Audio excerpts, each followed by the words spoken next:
영화는 켄트라는 남자가 캡콤, 스티렐, 듀건이라는 세 명의 남자 카우보이에게 쫓기는 것으로 시작한다. 그 때문에 켄트는 총상으로 마침내 쓰러질 때까지 추격에서 계속 달렸다. 얼마 지나지 않아 캡콤은 그에게 다가가 친구의 행방을 물었다. 그러나 그가 대답하고 싶지 않았기 때문에 캡콤은 말에 목을 묶었고 그는 듀건에 의해 끌려갔습니다. 켄트는 더 이상 고통을 견딜 수 없기 때문에 친구가 어디에 있는지 말하고 싶었습니다. 슬프게도 캡콤은 여전히 밧줄로 목을 조이고 시체를 매달아 그를 죽였다. 그 장면은 평범한 농부인 윌리엄 헨리 맥카틀이라는 남자로 바뀝니다. 그는 오클라호마의 도시에서 아주 멀리 떨어진 외딴 곳에서 아들 와이어트와 함께 살고 있습니다. 그의 아내는 오래전에 죽었고 집 근처에 묻혔다. 매일 아침, 헨리는 와이엇과 그의 처남 알이 도움을 받는데 소를 먹이는 것부터 밭을 돌보는 것까지 항상 도움을 받는다. 와이엇은 직장에 있는 동안 헨리에게 왜 농부로서만 일할 수 있는 사람들과 떨어져 살 곳을 선택했는지 물었다. 헨리는 그 당시 정부가 누군가가 1년 동안 그곳에 살면서 도시에서 멀리 떨어진 땅을 가질 수 있도록 허용했다고 대답했다. 그것을 알고 그는 거기에 가기로 결정했습니다. 얼마 지나지 않아 안장 근처에 핏자국이 묻은 백마가 왔다. 헨리는 와이엇에게 말을 안정되게 유지해 달라고 부탁했고 집 주변에서 말의 주인의 행방을 찾아다녔다. 그는 근처에 아무도 없었기 때문에 말을 타고 그 사람을 찾았습니다. 도중에 헨리는 갈색 재킷을 입은 한 남자가 가슴에 총상을 입어 사망하는 것을 보았습니다. 그 외에도 그는 또한 많은 돈이 들어있는 남자의 가방을 발견했습니다. 이를 본 헨리는 자신의 사건에 연루되고 싶지 않았기 때문에 즉시 그 남자를 떠났다.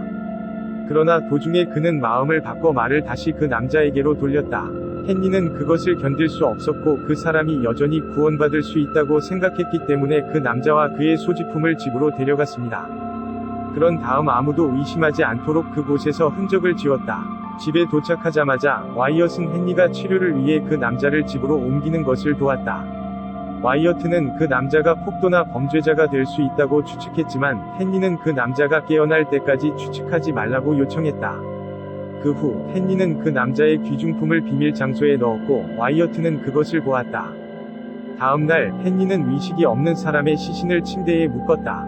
와이어트는 헨리가 와이엇에게 말할 수 없는 것을 돌보기 위해 어딘가로 가는 동안 그를 돌봐달라는 요청을 받았다.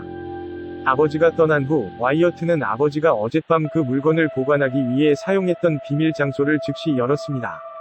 와이어트가 아버지의 옷장을 열었을 때 그는 많은 돈과 그 남자의 총을 발견했습니다.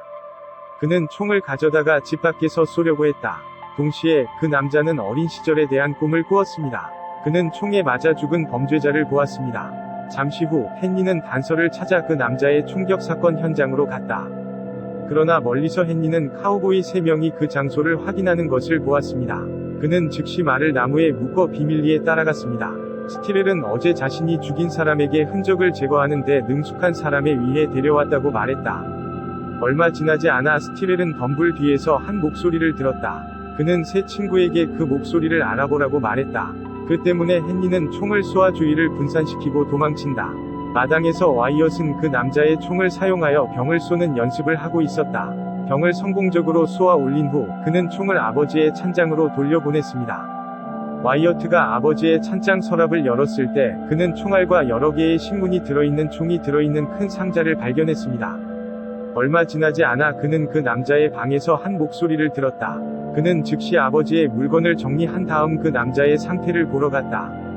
방에 도착한 와이엇은 그 남자가 묶여있지 않은 넥타이로 깨어난 것을 보았다. 그 남자는 즉시 와이어트를 공격했다.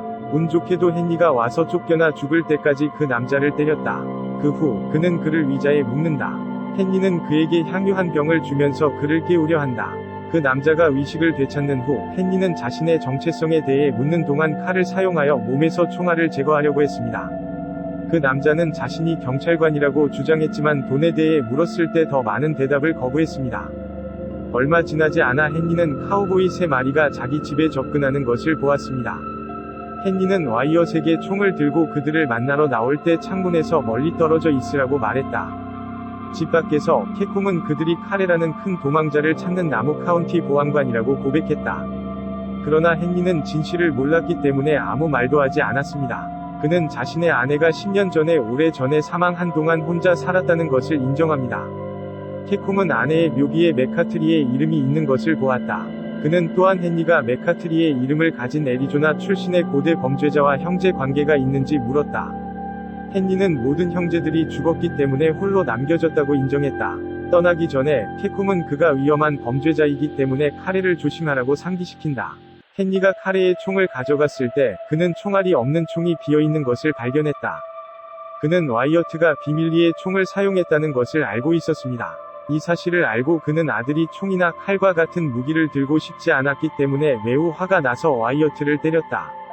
와이어트는 아버지가 항상 아무것도 할 수 없었기 때문에 화가 났습니다. 그는 아버지가 멍청한 노인이라고 저주하고 그를 떠났다.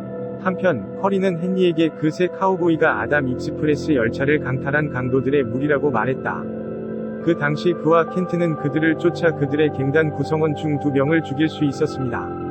그러나 상황이 바뀌어 켄트는 그들에 의해 살해되고 카레는 캡콤의 가방을 빼앗는다. 그 후 그는 가능한 한 빨리 달렸지만 캐충은 가슴을 쏘아 땅에 떨어졌습니다.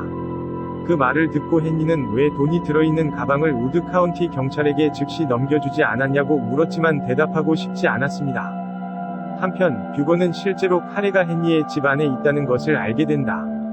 캡콤은 헨리를 즉시 쏠 수도 있었지만 헨리가 총을 들고 있는 방식이 매우 프로페셔널해 보였기 때문에 헨리가 평범한 농부일 뿐이라는 것을 확신할 수 없었다. 그는 뷰건에게 헨리의 집을 주시하라고 명령하고 그와 스티렐은 무기를 찾고 알로부터 헨리에 대한 정보를 찾는다. 저녁에 헨리는 카레에게 먹이를 주면서 그의 인생 여정에 대해 묻는다. 카레는 보안관으로서의 경력을 시작하고 뉴멕시코에서 어린 시절을 어떻게 시작했는지 이야기했습니다. 어렸을 때 커리는 그의 친구 피터 맥스웰에 의해 살해된 올드 웨일즈의 전설인 빌리 더 키드라는 별명을 가진 첫 번째 범죄자의 죽음을 목격했습니다. 카레는 빌리 더 키드의 죽음의 원인을 알고 있는데 가슴에 2발이 총을 맞은 후 피를 흘렸기 때문이다. 빌리가 총에 맞기 전에 그가 가장 기억에 남는 한 문장이 있었다. 빌리는 그에게 머리를 낮추라고 요청하면 그는 안전할 것입니다. 커리의 이야기를 들은 헨리는 그에게 총을 주고 그날 밤 도망가자고 한다. 헨리가 커리의 가방을 가져가려고 할 때 뷰거는 갑자기 헨리의 집에서 총을 발사한다. 그 사악함 때문에 와이어트는 총알에 맞았고 카레는 치유되지 않은 상처 때문에 즉시 기절했다. 헨리는 뷰건이 자기 집 지하실에 숨어 있다는 것을 깨닫고 그를 쏠 준비를 했다. 얼마 지나지 않아 헨리는 뷰건이 있던 바닥에 책을 떨어뜨렸다. 그 후 그는 산탄총을 들고 당황하지 않고 뷰건 위 행방을 사냥했습니다. 그 결과 그는 뷰건의 은신처를 찾을 수 있었다. 그는 즉시 뷰건을 붙잡고 다른 친구들의 행방을 물었습니다. 그가 그것을 말하고 싶지 않았기 때문에 헨리는 그를 죽이고 그의 시체를 돼지 고기에 던져 그들의 음식으로 삼았습니다. 그러나 그는 뷰건의 팔의 강도의 상징을 보았다. 그 후 헨리는 와이어트의 상처를 치료한다. 갑자기 와이어트는 아버지에 대한 단서를 발견하고 범죄자를 근절하는 데 대한 전문 지식을 보았기 때문에 아버지의 진정한 정체성에 대해 물었습니다. 헨리는 아내를 만나기 훨씬 전에 나쁜 짓을 했다고 말했다. 다음날 캡콤과 스티렐은 알로부터 헨리에 대한 정보를 찾으려고 노력한다. 그러나 알이 저항했기 때문에 스티렐은 그가 죽을 때까지 즉시 그를 때리고 고문했다. 그 후 캡콤과 그의 갱단은 이미 심하게 부상을 입은 알을 태우고 헨리의 집으로 왔다. 캡콤은 헨리, 와이어트, 알이 카레와 모든 돈을 넘겨주는 조건으로 탈출하도록 할 것을 약속한다. 그 말을 듣고 헨리는 거절했다. 그 결과 캡콤은 심하게 다친 알을 헨리 앞으로 데려왔다. 집 안에서 헨리는 산탄총을 들고 와이엇에게 총을 주었다. 조금의 두려움 없이 그는 나와서 그가 가지 않으면 그들을 죽이겠다고 위협하고 알을 넘겨주겠다고 위협한다. 그 후 캡콤은 그가 죽을 때까지 알을 이마에 쏘았다. 와이엇이 성급하게 그들을 공격하는 것을 보고 헨리는 그를 안전하게 지키기 위해 자기 몸을 집에 던진다. 헨리는 와이엇이 발진이라고 비난하고 안전하게 지내기 위해 머리를 숙이고 있으라고 말한다. 헨리의 말을 들은 커리는 빌리 더 키드가 어렸을 때 그에게 한 말을 기억했다. 그는 빌리 더 키드가 아직 살아있다는 것을 깨닫고 윌리엄 헨리 맥카트리로 이름을 바꿨다. 숨기기 위해 그는 보니의 이름을 아내 맥카트리로 바꿨다. 자신 있게 헨리는 도시에서 얻은 모든 무기를 가지고 집을 나섰다. 그는 용감하게 특별한 기술로 강도의 무리를 쐈다. 갱단은 총을 쏘았고 심지어 칼로 가슴을 찔렀다. 결과적으로 그는 한 번에 8명을 죽입니다. 불행히도 캡콤은 여전히 살아있고 탈출할 수 있습니다. 얼마 지나지 않아 헨리는 숲 한가운데에 도착할 때까지 계속 그를 쫓아갔고 그들은 서로를 쏘았다. 헨리가 캡콤을 죽일 수 있지만 그의 등은 총알 부상으로 타격을 입는다. 집에 도착한 헨리는 와이엇에게 부상당한 카레를 위해 물과 천을 준비해 달라고 부탁했다. 헨리는 그를 치료하기 위해 의사를 부를 것입니다. 그러나 헨리가 그를 대접하기 위해 커리의 셔츠를 찢었을 때 그는 뷰건의 셔츠와 같은 흔적을 보았다. 얼마 지나지 않아 카레는 헨리를 쐈다. 그 상징은 그와 캡콤 사이의 합의라는 것이 밝혀졌습니다. 사실 카레는 보안관으로서의 자신의 직업에 대해 진실을 말했지만 아담 익스프레스 열차의 납치에도 관여했습니다. 캡콤의 갱단이 카레를 죽이려 했기 때문에 그들은 켄트가 캡콤의 갱단의 손에 죽을 때까지 돈을 위해 서로 싸웠다. 카레가 왜 즉시 경찰에 돈을 주지 않았는지는 밝혀졌는데 그 이유는 그와 그의 친구들이 범죄에 연루된 경찰관들이었기 때문이다.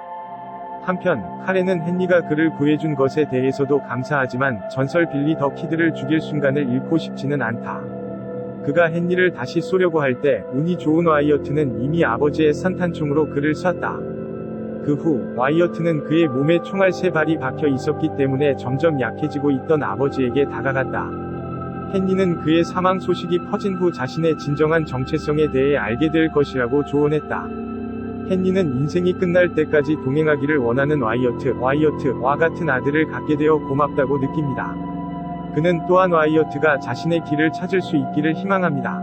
그 결과 전설적인 윌리엄 헨리 맥카티가 사망했다. 아버지가 돌아가신 후 와이어트는 매우 황폐해졌습니다. 그는 아버지의 시신을 어머니의 무덤 옆에 묻었다. 그 후 그는 집을 떠나 새로운 삶에 직면할 준비를 하기 위해 물건을 포장했습니다.